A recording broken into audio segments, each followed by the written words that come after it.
الله فهو المهتدي ومن يضلل فلن تجد له وليا مرشدا। আল্লাহ তার কালামে পাক ইরশাদ করছেন, মাই ইয়াহদিল্লাহ, খুব মনোযোগ দিয়ে শুনেন। আল্লাহ বলছেন মাই ইয়াহদিল্লাহ, মান মানে যাকে, ইয়াহদিল্লাহ আল্লাহ হেদায়েত দিবেন। আল্লাহ কাকে হেদায়েত দেন? পবিত্র কোরআনের অন্যান্য আয়াতে আল্লাহ বলেছেন ইয়াহদিল্লাহু মাইয়াশা, এই শব্দটা আল্লাহ বলেছেন ইয়াহদিল্লাহু মাইয়াশা। আল্লাহ হেদায়েত দেন যাকে হেদায়েত দেওয়ার ইচ্ছা, তাকেই আল্লাহ হেদায়েত দেন। ইচ্ছাটা কার? আল্লাহ। আল্লাহ। তার মানে যেই ব্যক্তির ব্যাপারে আল্লাহর মনে এই ইচ্ছা আসলো আল্লাহ তাকে হেদায়েত দিবেন, ওই ব্যক্তি হেদায়েত প্রাপ্ত হবে। এটা কিন্তু চাকরিখানি কথা না, এটা কিন্তু মারাত্মক কথা না। দেখুন,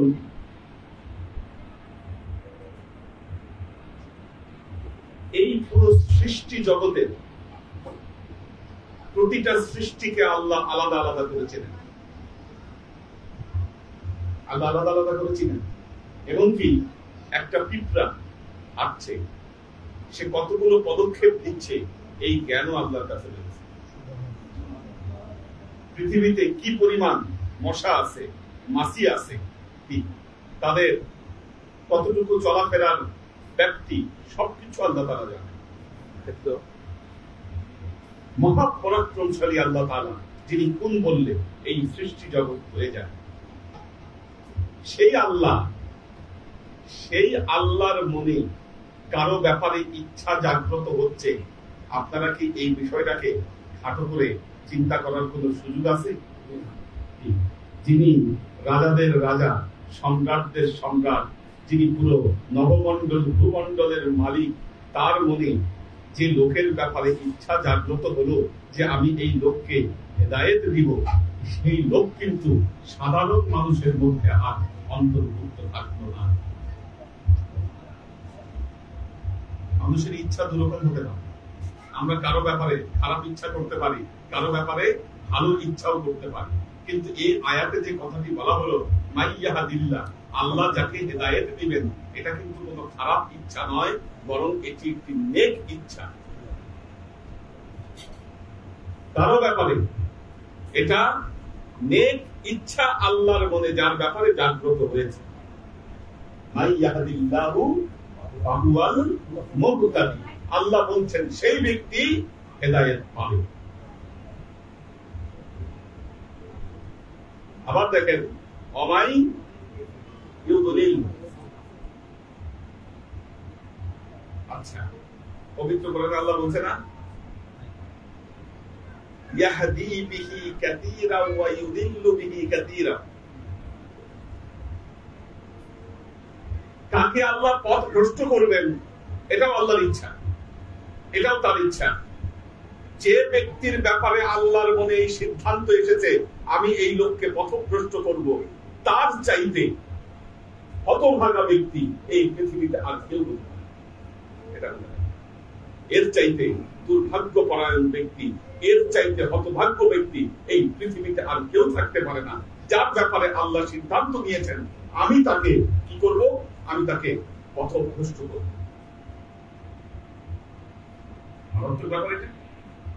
তাহলে যাকে আল্লাহ হেদায়েত দিচ্ছেন তার কি ঘটবে, আর যাকে আল্লাহ হেদায়েত দিবেন না তার কি ঘটবে? পবিত্র কোরআনে আল্লাহ বিষয়টা স্পষ্ট করেছেন।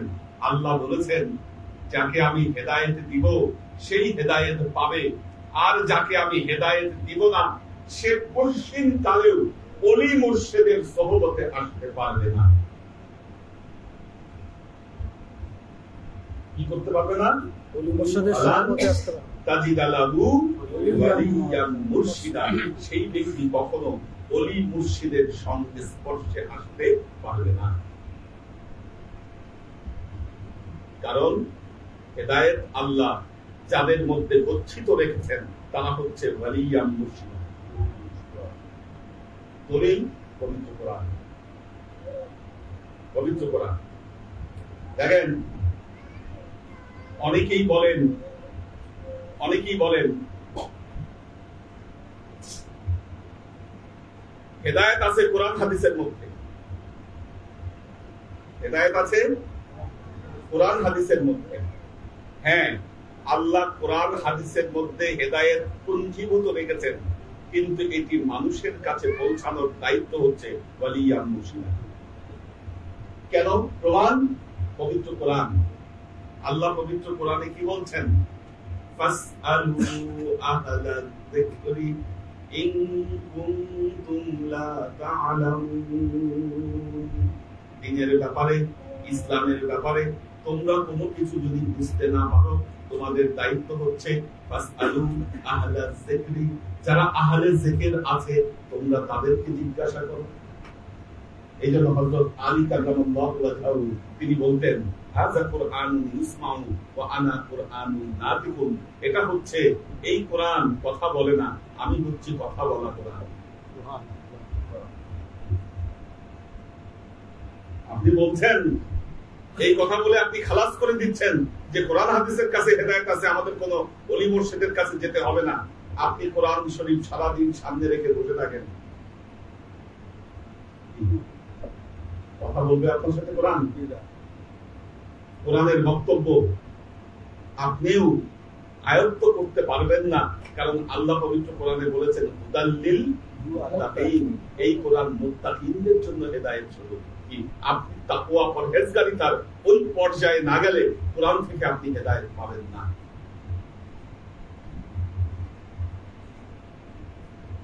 এখন আপনি বলতে পারেন যে হুজুর এত কিছু দিয়ে আপনি হেদায়েতের কথা বলছেন কেন? কি আমার তো জান্নাত দরকার, আমি হেদায়েত দিয়ে কি করব? অনেকেই ধরনের কথা বলে। খেয়াল করে দেখেন, হযরত আদমকে আল্লাহ যখন জান্নাত থেকে বের করে দিয়েছিলেন, হযরত আদম হাওয়াকে, তখন আল্লাহ কি বলেছিলেন? আল্লাহ বলেছিলেন কুল নাহবিতু মিনহা জামিআ ফাইম্মা ইয়াতিয়ান্নাকুম মিন্নী হুদান ফামান তাবিআ হুদায়া ফালা খাউফুন আলাইহিম ওয়ালা হুম ইয়াহজানুন। যখন হযরত আদম আলাইহিস সালাম ভুল করে ফেললেন, আল্লাহ জান্নাত থেকে তাকে বের করে দিলেন এবং বের করে দিয়ে বললেন কুল্লাহাবিতু মিনহা জামিআ, তোমরা এখান থেকে সবকিছু নিয়ে চলে যাও। আমি আল্লাহ ওয়াদা করছি যে এই ব্যক্তি এই দুনিয়ায় হেদায়েতকে সংগ্রহ করবে এবং এই হেদায়েতের ইত্তেবা করবে, এই জান্নাতে ফিরে আসার ব্যাপারে তার কোনো ভয় থাকবে না, তার কোনো চিন্তাও থাকবে না। আল্লাহর আশিক সালেহবৃন্দ, হেদায়েত আছে কার কাছে? ওলি মুর্শিদের। ওলি মুর্শিদের কাছে হেদায়েত আছে, যার দলিল হচ্ছে পবিত্র কোরআন। পবিত্র কোরআন। একটা জিনিস চিন্তা করে দেখেন আমরা জীবনের সফলতাকে বিভিন্ন জিনিস দিয়ে আমরা নিরূপণ করবার চেষ্টা করি।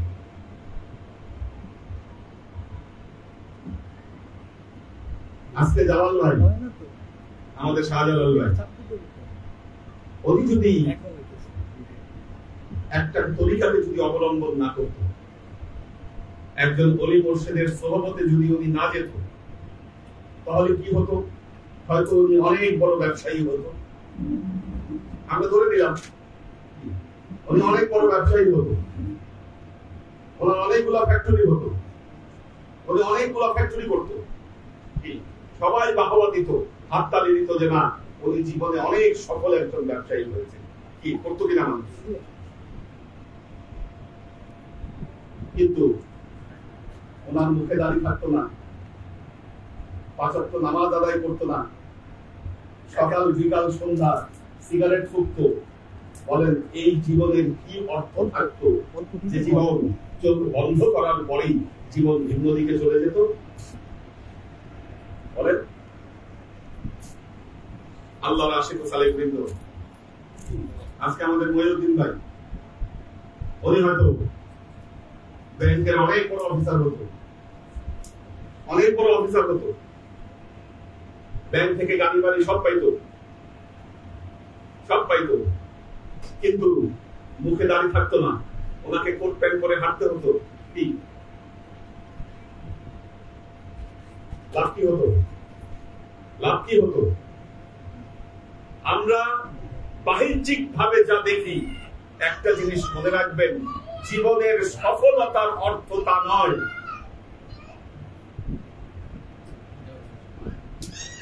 আজকে আমাদের নুরুল ইসলাম ভাই, নুরুল ইসলাম ভাই উনি সোশিয়োলজি নিয়ে পড়াশোনা করছেন না? ঢাকা বিশ্ববিদ্যালয়ে সোশিয়োলজি। নুরুল ইসলাম ভাই জি সোশিয়োলজি। শুনতে পাচ্ছেন তো আপনারা ঠিক মতো আমার কথা? জি জি। হ্যাঁ, যদি সোশিয়োলজি নিয়ে আপনি পড়াশোনা করেছেন তো আপনি বিরাট বড় ফিলোসফার হতেন, বুদ্ধিজীবী হতেন, আজকে দেশের একজন বুদ্ধিজীবী হতেন। বুদ্ধির চোখে মাথায় কোনো চুপ থাকতো না আপনার। পেপারে টিভিতে 2 দিন পর পর আপনার বক্তৃতা প্রচার করতো, কি মানুষ দেখে বাহাবা দিত, সবাই চিন্তা এক নামে থাকে যে না উনি একজন বড় বুদ্ধিজীবী। লাভ কি হতো ওনার এত বুদ্ধি আল্লাহর সামনে? বলেন, যদি উনি আল্লাহকে না চিনত। আজকের যুগের মুসলমানদের সবচাইতে বড় সমস্যা হলো, আমরা আজকের যুগের মুসলমানেরা জীবনের সমস্ত সফলতা দুনিয়ার উন্নতি দিয়ে আমরা নিরূপণ করি। এটা হলো মুসলমানদের সবচাইতে বড় ব্যর্থতা মনে রাখবেন। হ্যাঁ, আমরা মেজারমেন্ট করি দুনিয়াতে কি সে সফলতা লাভ করলো, দুনিয়াতে সে কতটুকু অর্থ বৈভব লাভ করতে পারলো, আমরা এটা দিয়ে আমরা তার জীবনের সফলতাকে নিরূপণ করি। কিন্তু উম্মতে মুহাম্মদী হিসাবে এই পৃথিবীতে, এই দুনিয়ায় তার কি দায়িত্ব আছে, তার কি কর্তব্য আছে, এগুলো আমরা ভুলে গিয়েছি। দেখেন, আমি আপনাদের ভীষণ সংবাদ দিচ্ছি, মুসলমানরা ঘুরে দাঁড়িয়েছে। এই কথা বলতেছিলাম কয়েকদিন যাবত, ঘুরে দাঁড়াবে দাঁড়াবে বলছিলাম আপনাদেরকে। আপনারা সাক্ষী আছেন যারা ক্লাস করেছেন। আমরা বলছিলাম মুসলমানদের ঘুরে দাঁড়ানোর সময় এসেছে, অলরেডি ঘুরে দাঁড়িয়েছে মুসলমান, আলহামদুলিল্লাহ। যুগে যুগে আমি কথা বলেছি আপনাদেরকে, পৃথিবীর ইতিহাস আপনারা নিরূপণ করে দেখেন। এই যে ইহুদি খ্রিস্টানরা আমাদের উপর যে চাপ প্রয়োগ করেছে, যুগে যুগে এরা করেছে পৃথিবীতে, আজকে প্রথম নয়, আজকে নতুন না। এবং পৃথিবীর ইতিহাসে মাঝে মধ্যে এই 100 বছরের জন্য, 70-80 বছরের জন্য মুসলমানরা পৃথিবীতে অবনত অবস্থায় ছিল। এটা পৃথিবীর ইতিহাস বলে। মুসলমানরা বারবার ধাক্কা খেয়েছে। আপনি জানেন এই যে বাইতুল মুকাদ্দাস, এখানে এখন মারামারি হচ্ছে। কি খলিফা ওমরের সময় বাইতুল মুকাদ্দাস উনি দখল করেছিলেন, উনি জয় করেছিলেন খলিফা ওমর, ওনার হাত থেকে বেদখল হয়েছে। পরবর্তীতে সালাউদ্দিন আইয়ুবী, কি সালাউদ্দিন আইয়ুবী এই বাইতুল মুকাদ্দাসকে পুনর্দখল করেছিলেন। তারপরে আবারও এটা হাতছাড়া হয়েছে, আবার অটোমানেরা এটাকে পুনরুদ্ধার করেছিল, আবারও এটা মুসলমানদের হাত থেকে হাতছাড়া হয়েছে। কি এখন এই যে গাজায় আপনারা যা দেখছেন, মুসলমানরা ঘুরে দাঁড়িয়েছে, কি এটা মুসলমানদের পরিবর্তনের ইতিহাস এখান থেকে শুরু হচ্ছে মনে রাখবেন। এবং একটা জিনিস মনে রাখবেন, দেখেন বাংলাদেশে ইসলাম এসেছে অলি মুর্শিদদের মাধ্যমে। আজকে ইসলামের যত প্রতিষ্ঠান বাংলাদেশে আপনি দেখেন, এরা বাংলাদেশের ইতিহাসে কখনোই এরা বাংলাদেশে ছিল না। বাংলাদেশে কখনো কোনো কালে ছিল না। কারণ ইতিহাস জানতে হবে আমাদেরকে। দ্বিতীয় বিশ্বযুদ্ধে এই অটোমান সাম্রাজ্যের পতনের পরে ব্রিটিশরা আমাদের উপর প্রভুত্ব বিস্তারের জন্য, আমাদের উপর আমাদের ঘাড়ে শাসন করবার জন্য মুসলমানদের মধ্যে বিভিন্ন দল উপদল তৈরি করেছে। যারা ধীরে ধীরে ফতোয়া দিয়েছে, পিঠ ধরা লাগবে না, একজন অভিভাবকের কাছে যাওয়া লাগবে না, কি এগুলো আপনি পৃথিবীর ইতিহাস যাচাই করে দেখেন তো 100-150 বছর আগে কেউ বলতো কিনা?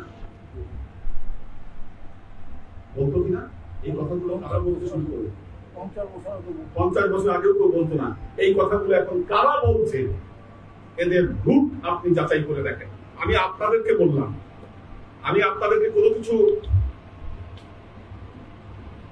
ধরিয়ে দিচ্ছি না, আমি শুধু ইশারা দিচ্ছি, আপনারা নিজে যাচাই করে দেখেন। যারা বলেছে এই কথাগুলো যুগে যুগে, তারা কি আসলে প্রকৃত মুসলমান, না আসলেই তারা ইহুদি খ্রিস্টানদের দ্বারা?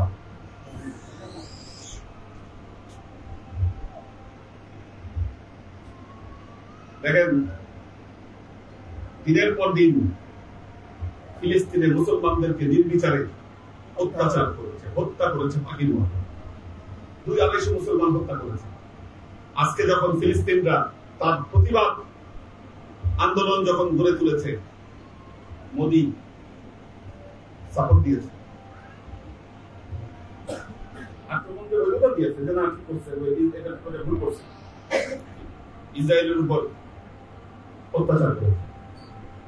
এই যে পৃথিবীর ইহুদি খ্রিস্টান এবং এই মালাউন জাতি, এরা যে একত্রিত হয়েছে মুসলমানদের বিরুদ্ধে, কেন হতে পারলো? আজকে মুসলমান দেশগুলো কোনো কথা বলছে না, চায়না এটার বিরোধিতা করছে। আপনারা জানেন চায়না কিন্তু বিরোধিতা করছে। এটা সবচাইতে বড় প্রচেষ্টা করেছে ইরান। সবচাইতে বড় পৃথিবীতে মুসলমান দেশগুলোর মধ্যে যারা প্রথম মুখ খুলেছে, তারা মুখ খুলেছে ইরান। কি বলছে ইরান? আপনারা খবর রাখেন কিনা এটা জানার জন্য বলেছে, ফিলিস্তিনদের বিজয় না হওয়া পর্যন্ত, মসজিদুল আকসা থেকে ইহুদিরা বিতাড়িত না হওয়া পর্যন্ত ইরান ফিলিস্তিনের পাশে থাকবে। কিন্তু এই যে ইরানের এই যে পদক্ষেপ, এটাকে যে আপনারা সাধুবাদ জানাবেন, সাধুবাদ জানানোর কোন উপায় নাই। বাংলাদেশের, শুধু বাংলাদেশ নয়, এই সাবকন্টিনেন্টের মৌলবীরা ইরানিদেরকে শিয়া বানায়, এদেরকে কাফের বানায়, এদের সাথে একটা দেয়াল তুলে দিচ্ছে। মুসলমানদের পক্ষে তো পৃথিবীতে আর কেউ কথা বললো না, সৌদি আরব কথা বললো না, ওআইসি একটা বক্তব্য পর্যন্ত দেয়। এরকম ওআইসি থেকে আমাদের লাভ, ওআইসি একটা বক্তব্য পর্যন্ত দেয়। ইরান মুখ তুলেছে যে না, এটা আমরা ফিলিস্তিনিদের সাথে আছি। চায়না সে বলেছে যে না, ফিলিস্তিনের জনগণদের প্রতিবাদ করার, নিজেদের আত্মরক্ষা করবার অধিকার তাদের আছে। এই বক্তব্য চায়না দিয়েছে। আজকে সৌদি আরবিয়া একটা কথা মুখ দিয়ে বলেন। দেখবেন বাংলাদেশের এই মোল্লা মৌলবীগুলা, বাংলাদেশে অনেক ইসলামী দল আছে, সংগঠন আছে, কেউ এই মুহূর্তে কোন স্টেটমেন্ট ফিলিস্তিনের পক্ষে দেয়। কেন দেয় না জানেন? সামনে নির্বাচন, আমি বলে দিচ্ছি, কেউ দিবে না ফিলিস্তিনের পক্ষে, কেউ দিবে না। কেন? সামনে নির্বাচন আছে। এখন যদি স্টেটমেন্ট দেয়, তাহলে এই যে আমেরিকা বা পশ্চিমা বিশ্ব এই সহযোগিতা করতেছে, এটা হয়তো নাও করতে পারে। এই জন্য ইসলামী দলগুলা এটার পক্ষে কেউ কিচ্ছু করবে। দেখেন বাংলাদেশের মসজিদ গুলোতে দেখেন তো কয়জন এটার পক্ষে কথা বলেন? কোথায় আছি আমরা? আল্লাহ পবিত্র কোরআনে কয়বার বলেছেন, ওয়াতাসিমু বিহাবলিল্লাহি জামিআ, তোমরা আল্লাহর রজ্জুকে, আল্লাহর রজ্জুকে তোমরা কি করো? তোমরা আঁকড়ে ধরো, ওয়ালা তাফাররাকু, নিজেদের মধ্যে ফেরকাবেনি করো না। আজকে আমরা আমাদের মসজিদ গুলাকে বিভিন্ন নামে আমরা বিভক্ত করেছি। কারা করেছে আমাদের এই বিভক্তি? দেখবেন কোন মসজিদ আহলে হাদিস মসজিদ, কোন মসজিদ সুন্নি মসজিদ, কোন মসজিদ তাবলিগি মসজিদ, কোন মসজিদ শিয়া মসজিদ। কারা করেছে এগুলো আমাদের সাথে? এক মুসলমান আমরা সবাই, আমাদের মসজিদ আমরা বিভক্ত করে ফেলেছি। কিভাবে সুযোগ পেল? মনে রাখবেন, এই ওলি আউলিয়াদের ইত্তেবা, এই ইত্তেবা যেদিন বাংলাদেশ থেকে বন্ধ হয়েছে, সেখান থেকেই এই ইহুদি খ্রিস্টানদের এই সুযোগগুলো হয়েছে। বাংলাদেশে যখন ওলি আউলিয়ারা ইসলাম প্রচার করেছেন, তাদের মসজিদে সকল মতের, সকল দলের লোকেরা তাদের দরবারে একত্রিত হতো।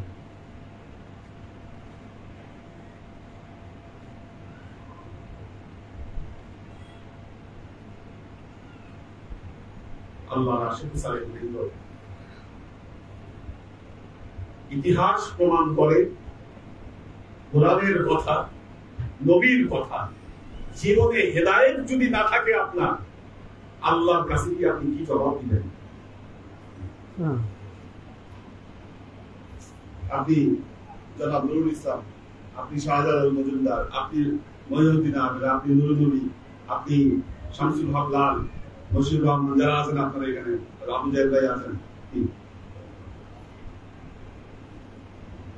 যখন আপনারা আল্লাহর সামনে দাঁড়াবেন, আল্লাহকে প্রশ্ন করবে না যে উম্মতে মুহাম্মদী হিসাবে তোমাকে আমি দুনিয়ায় আমি পাঠিয়েছিলাম, তুমি তোমার কোন দায়িত্বটা তুমি পালন করে আসতে পেরেছো? আল্লাহ এই প্রশ্ন করবে কি?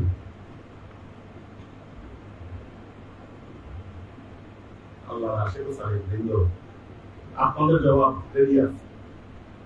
আজকে আপনারা আমাদের দরবারে মাহমুদীকে যে জায়গা থেকে যে জায়গায় এনেছেন, আল্লাহকে অন্ততপক্ষে বলতে পারবেন যে আল্লাহ নাই, আমি এটা করে দিয়ে আসছি। কিন্তু যারা ইয়াং যারা আছে তাদের উপরে কিন্তু এখন অনেক দায়িত্ব, ভবিষ্যতের অনেক দায়িত্ব তাদের কাছে আছে। যতটুকু আপনারা দিয়ে গেছেন, এরপর থেকে আমাদের দায়িত্ব শুরু যে আমরা কি করতে পারব। পৃথিবীর মানুষকে সঠিক পথে ফেরাতে হবে, হেদায়েতের উপর ফেরাতে হবে। আর এই হেদায়েতের পথে যদি ফেরাতে হয়, আল্লাহ এবং তার নবীর মহব্বত ভেতরে জাগ্রত না করে দেওয়া পর্যন্ত, দুনিয়ার মায়া মহব্বতকে না কমানো পর্যন্ত একজন মুসলমান পৃথিবীতে সাচ্চা মুসলমান কখনো হবে না। যে ব্যক্তি তিনি একদিকে দুনিয়াদার, আরেকদিকে সে আল্লাহ ওয়ালা হওয়ার চেষ্টা করে, মনে রাখবেন সে হচ্ছে সবচেয়ে বড় মুনাফিক।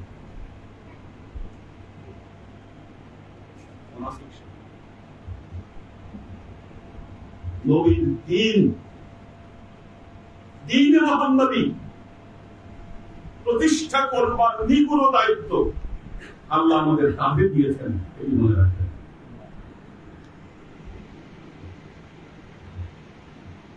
আলোচনা দীর্ঘ করতে পারতাম, অনেকে দেখি নাম আছে, বড় অনেক। আল্লাহর কাছে সবসময় দোয়া চাইবেন, জীবনে আল্লাহ যেন হেদায়েত থেকে কখনো মাহরুম না করেন, আর সবকিছু থেকে মাহরুম করুন, কিন্তু জীবনে আল্লাহ যেন কখনো হেদায়েত থেকে মাহরুম না করেন। কারণ এটা জীবন থেকে চলে যাওয়া মানে আপনার সবকিছু চলে যায়। ইহকালীন জীবন তো অনেকেরই শেষের দিন। যদি হেদায়েত থেকে মাহরুম হয়ে যান, পরকালে এই জিনিস ছাড়া আপনি আল্লাহর কাছে আপনার গ্রহণযোগ্যতা থাকতেছে। আল্লাহ আমাদের সবাইকে তৌফিক দান করুন। জীবনে বরকত, দেখেন, অঢেল সম্পদ মানে বরকত নয়, অঢেল সম্পদ মানে বরকত নয়, বরকতের ভিন্ন অর্থ আছে। আপনি অল্প ইনকাম করছেন, কিন্তু আপনার জীবন স্বাচ্ছন্দ্যে আল্লাহ কাটিয়ে দিচ্ছে, এটা হচ্ছে বরকত। আপনি সুখে আছেন, আপনি হ্যাপিনেসের মধ্যে আছেন, মনে রাখবেন এটা হচ্ছে বরকত। একজন মুমিনের জীবনে বরকত থাকবেই।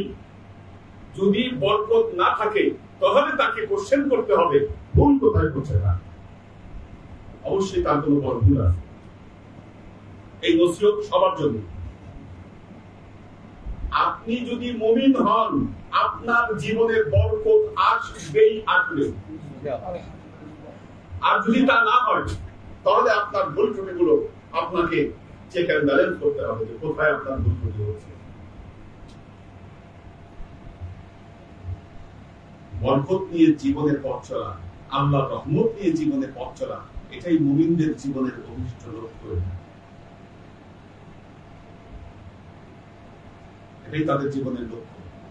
কারণ একটা জিনিস মনে রাখবেন, অধিক সম্পদ মানুষকে পথভ্রষ্ট করে দেয়। আপনি যখন অধিক সম্পদ অর্জন করবেন কি টাকা দিয়ে? টাকাটা আপনি ইউজ করবেন কোথায়? যখন ইউজ করার জায়গা না পাবেন তখন দেখা যাবে কি আপনি আকাশে ইউজ করবেন। আপনারা জানেন আমাদের পীর ভাইদের ইতিহাসের মধ্যে অনেকে আছে যারা জীবনে অনেক টাকা কামিয়েছে, কিন্তু হেদায়েতের উপর তারা প্রতিষ্ঠিত থাকতে পারে না। যে টাকা, যে অর্থ মানুষকে পথভ্রষ্ট করে দেয়, কি ওই অর্থ কখনই মানুষের জন্য উত্তম নয়। কাজে আমরা এই যে আমরা এখানে আসলাম, আমরা কোরআন তেলাওয়াত করলাম, খতম করলাম, সবাই মজুমদার ভাই এবং তার পুরো ফ্যামিলির জন্য দোয়া করবেন। আল্লাহ যেন ওনাদের জীবনে সবসময় বরকত আল্লাহ এবং ওনাদের সংসারে আল্লাহ রহমত যেন আল্লাহ দিয়ে রাখেন। রহমতটা থাকলে কি হবে? ছেলেপেলেগুলো মানুষ হবে, ন্যায়ের পথে থাকবে, সবাই অন্যায় করবে না, অন্যায় করবে না। জীবনে মানুষ হওয়া, এটা মনে রাখবেন, যে ন্যায় এবং অন্যায়ের মধ্যে পার্থক্য তৈরি করতে পারে, এই বোধ ভেতরে সৃষ্টি হওয়া, এটা জীবনের অমূল্য একটা সম্পদ, জীবনের অমূল্য সম্পদ।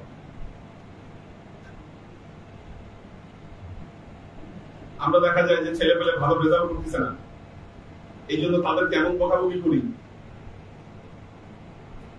দেখবেন যে এখন একটা ট্রেন্ড বের হয়েছে, A+ পাইতে হবে সবাইকে, বাচ্চাদের।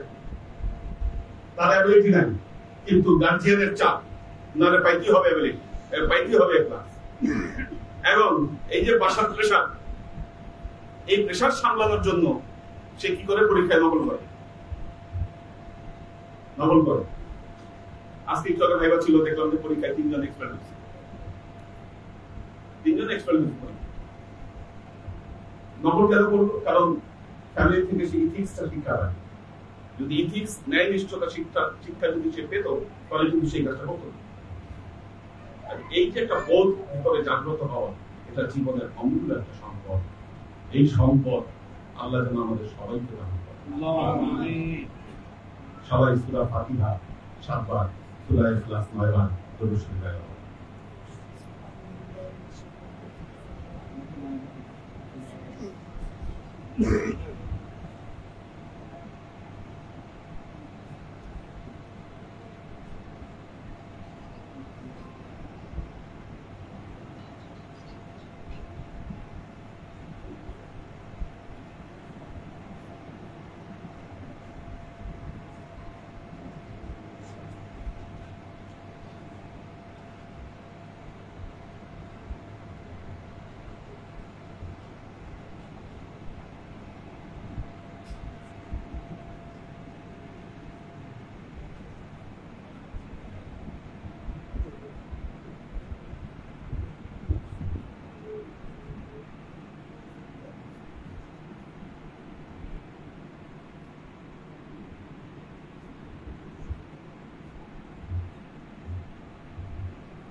অবশ্যই করেন।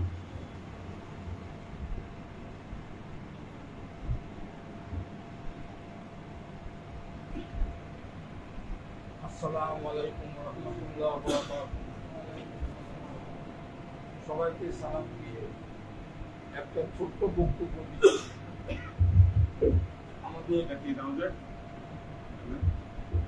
আমাদের বর্তমান মুর্শিদ কিবলার পিতা আব্বা গান, তার সঙ্গে আমরা 71 সনে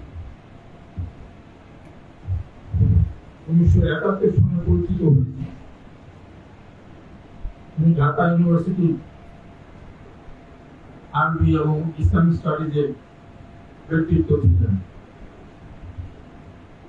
ওনার একজন নিজের মাধ্যমে উনি হজ করেছেন। হজে যাওয়ার পরে কি আল্লাহর খেয়াল, আমাকে সেখানে যেতে হলো খাদেম হিসেবে। আল্লাহর মেহেরবানি, খাদেম হিসেবে সেখানে 2 মাস থাকার পর আমি আপনাদেরকে সাক্ষী রেখে বলতেছি, হজের পরে তিনি আরো কিছুদিন থাকলেন। প্রায় 2 মাসের মতো আমাদের সফর হলো।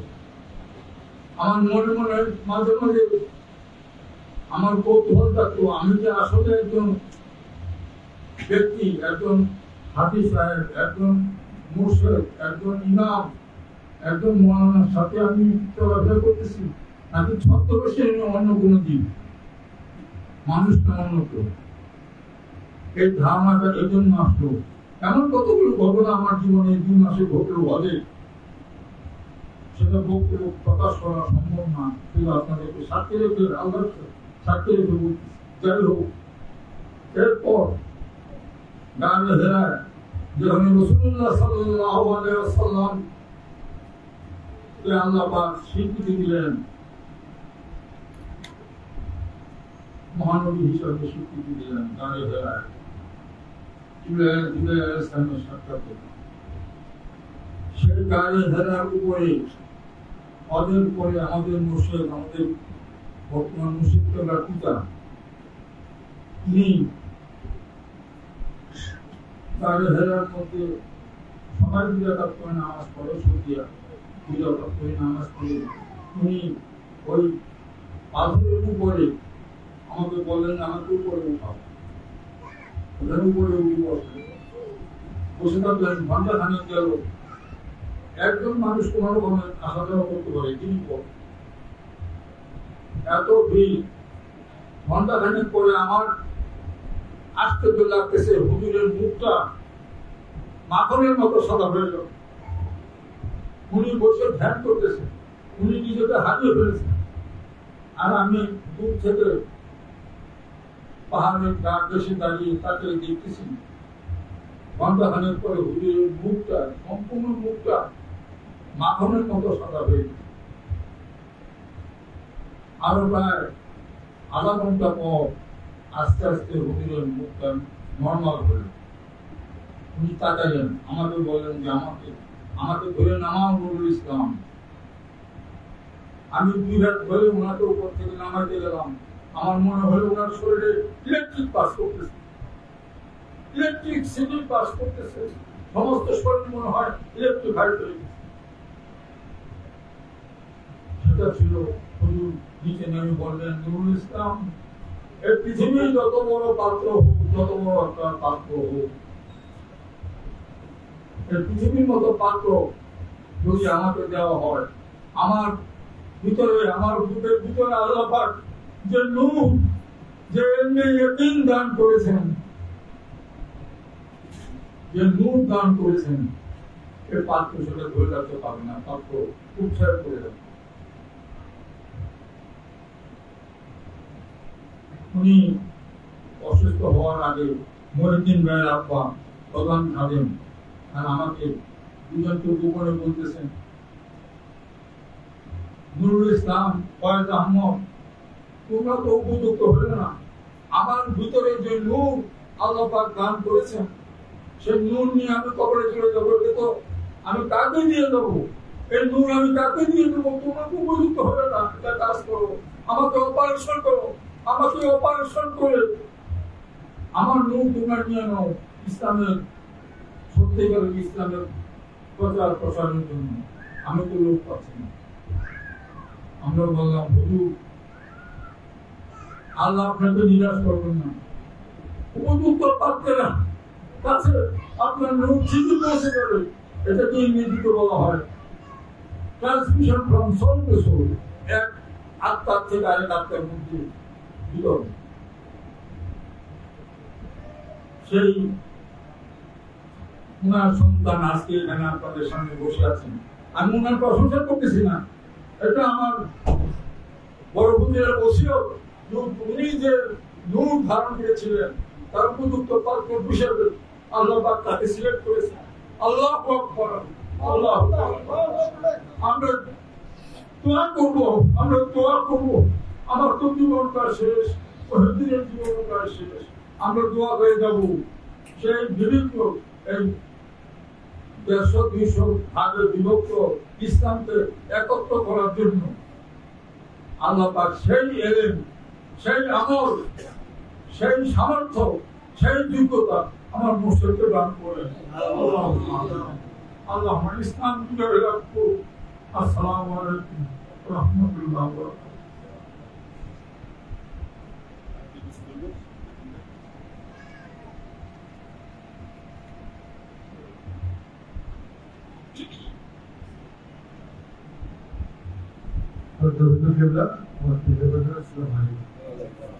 আমরা আল্লাহর কাছে শুকরিয়া আদায় করি যে আমরা একজন হেদায়েতমণ্ডিত আল্লাহ মসজিদের সভাপতি কিছু সময় কাটাতে পারলাম।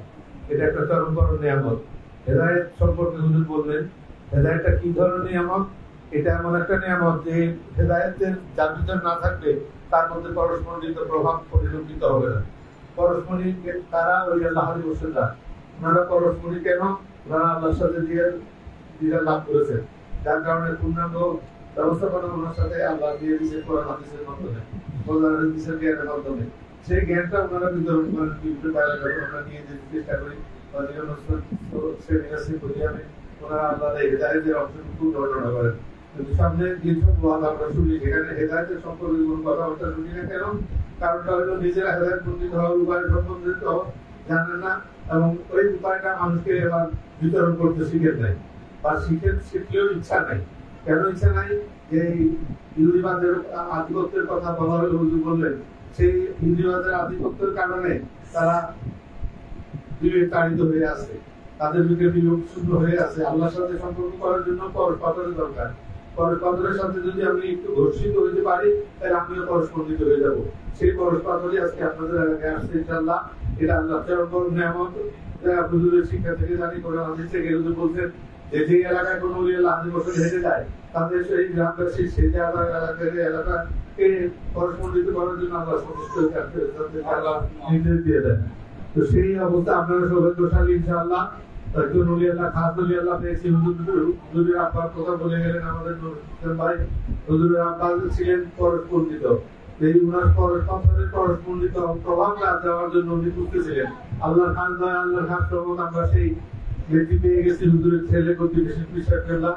আমাদের হুজুরকে আমরা পাওয়া ধন্য হয়েছি ইনশাআল্লাহ। আপনাদের কাছে দোয়া চাই, হুজুরের কাছে দোয়া চাই যেন ওনার কাছ থেকে পরস্পরতা নিয়ে আমরা নিজেরা পরস্পন্দিত হতে পারি এবং দুনিয়াকে জানান দিতে পারি যে একজন ছাত্র আদি বছর মোহাম্মদী তরিকায় এখানে বিভূত আছেন, আপনারা আসেন, তার কাছ থেকে ফায়দ হাসিল করেন। এই দোয়াটায় বিদায় দিচ্ছে ওলি আল্লাহ আদি বছরের খেদমত এবং খেদমত করতে করতে মুসলমান সাহেব করে দিতে পারি। এই দোয়াটায় বিদায় দিচ্ছে। আসসালামু আলাইকুম ওয়া রাহমাতুল্লাহ। খুশি বলেন।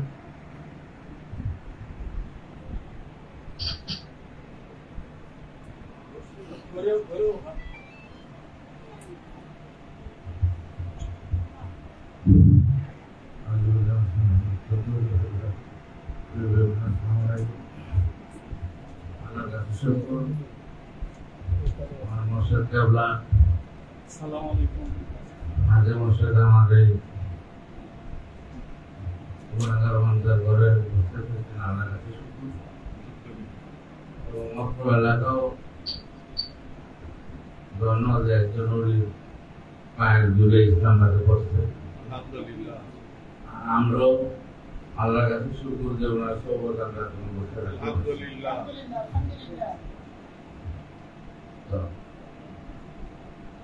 আপনারা অনেকে জানেন আমি এখান থেকে ওই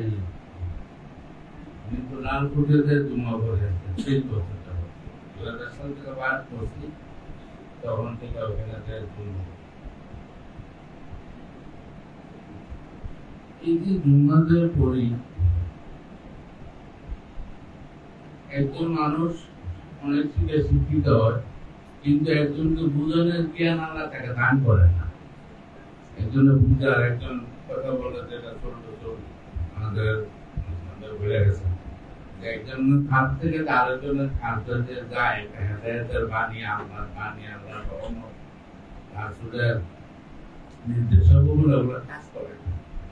যখন আমি লালকুটিতে যাওয়া শুরু করছি তখন দেখলাম যে আমার মধ্যে আল্লাহ এবং আল্লাহ রাসূলের প্রেম কি হবে,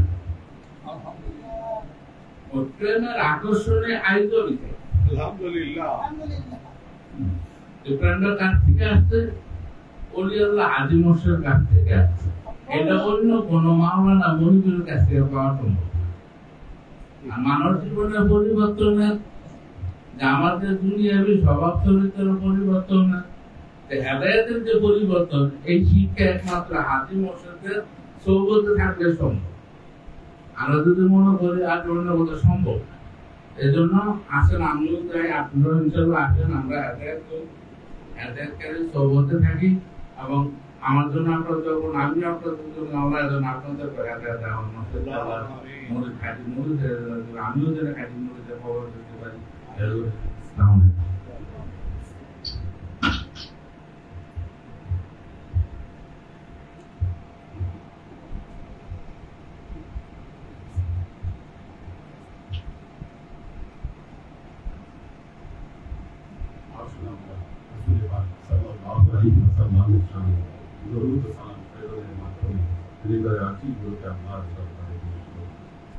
وأشرق البدر علينا واطفت منه البدور مثل حسنك ما رأينا قط يا وجه السرور. صلى الله على محمد صلى الله عليه وسلم. صلى الله على محمد صلى الله عليه وسلم. يا حبيبي يا محمد يا عروس الخافضين يا مؤيد يا ممجد يا إمام القبلتين. صلى الله على محمد صلى الله عليه وسلم. صلى الله على محمد صلى الله عليه وسلم.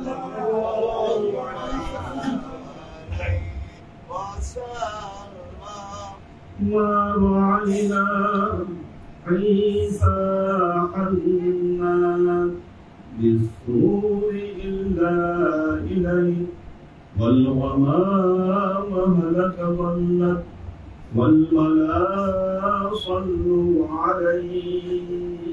صلى الله على محمد صلى الله عليه وسلم. صلى الله على محمد صلى الله عليه وسلم. صلى الله على محمد صلى الله عليه وسلم. وصلوات الله أحمد عدة أحرف الصدور أحمد الهدي محمد سيد وجه المنير. صلى الله على محمد صلى الله عليه وسلم. صلى الله على محمد صلى الله عليه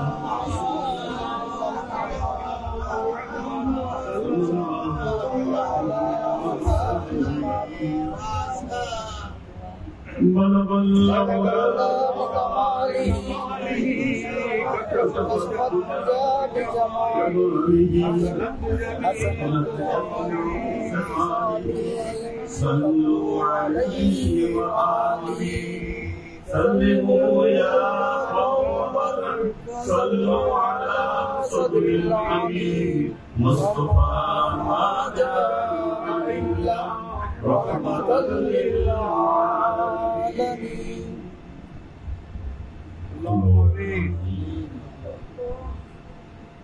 اللهم صل على محمد وعلى آل محمد كما صليت على إبراهيم وعلى آل إبراهيم إنك حميد مجيد اللهم بارك على محمد وعلى آل محمد كما باركت على إبراهيم وعلى آل إبراهيم إنك حميد مجيد ربنا ظلمنا أنفسنا وإن لم تغفر وارحمنا لنكونن من الخاسرين ربنا آتنا في الدنيا حسنة وفي الآخرة حسنة وقنا عذاب النار ربنا لا تزغ قلوبنا بعد إذ هديتنا وهب لنا من لدنك رحمة إنك أنت الوهاب اللهم إنك عفو تحب العفو فاعف عني يا غفور رحيم ودود اللهم نور قلوبنا بنور الإيمان ونور قلوبنا بنور الإسلام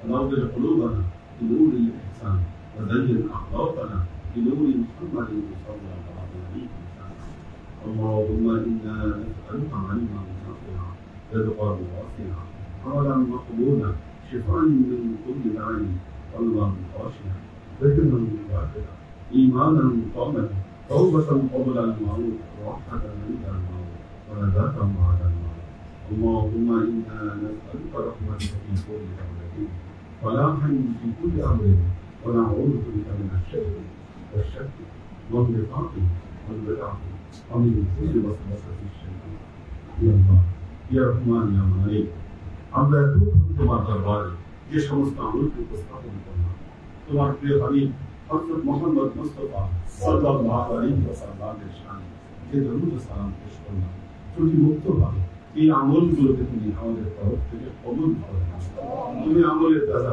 আমাদের প্রিয় নবী হযরত মুহাম্মদ মুস্তাফা সাল্লাল্লাহু আলাইহি ওয়াসাল্লামের কাছে পৌঁছে দাও আল্লাহ আমাদের নবী পরিবারবর্গের কাছে তুমি এটা পৌঁছে দাও এই দুনিয়ার সমস্ত আম্বিয়ায়ে কেরাম সাহাবায়ে কেরাম তাবেঈন তাবেঈন ওয়ালি আউলিয়া গাউস কুতুব আমাদের মা বাবা ভাই বোন আত্মীয় স্বজন দরবার থেকে তারা কি ভাই বোন চলে আসে সবার রূপে আমরা পৌঁছে দাও আল্লাহ তুমি তোমার হাবিবের উসিলায় আমাদের সবাইকে কবুল করে দাও আমাদের জীবন থেকে সমস্ত অভাব অভিযোগ বালা মুসিবত দুঃখ কষ্ট রোগ শক্তি দূরীভূত করে দিয়ে দৃঢ় হস্তে তোমার দ্বীনের খেদমতের তৌফিক তুমি আমাদেরকে দাও আল্লাহ আমাদের হৃদয়গুলোকে আল্লাহ তুমি তোমার এবং তোমার পিয়ারা হাবিব হযরত মুহাম্মদ মুস্তাফা সাল্লাল্লাহু আলাইহি ওয়াসাল্লামের ভালোবাসার আলোকে আল্লাহ আলোকিত করে দাও আল্লাহ আমরা যেন এই আলো নিয়ে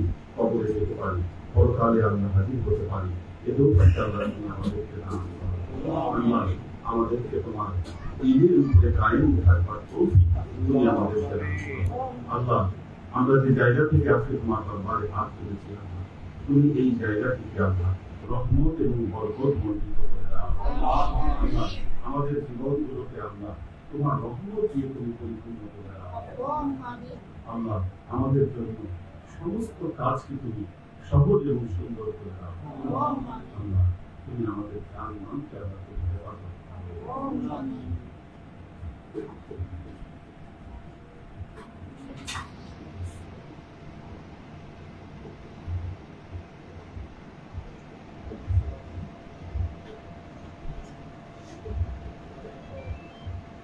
سبحان ربك رب العزة عما يصفون سلام على المرسلين والحمد لله رب العالمين واجعل آخر كلامنا لا إله إلا الله محمد رسول الله السلام عليكم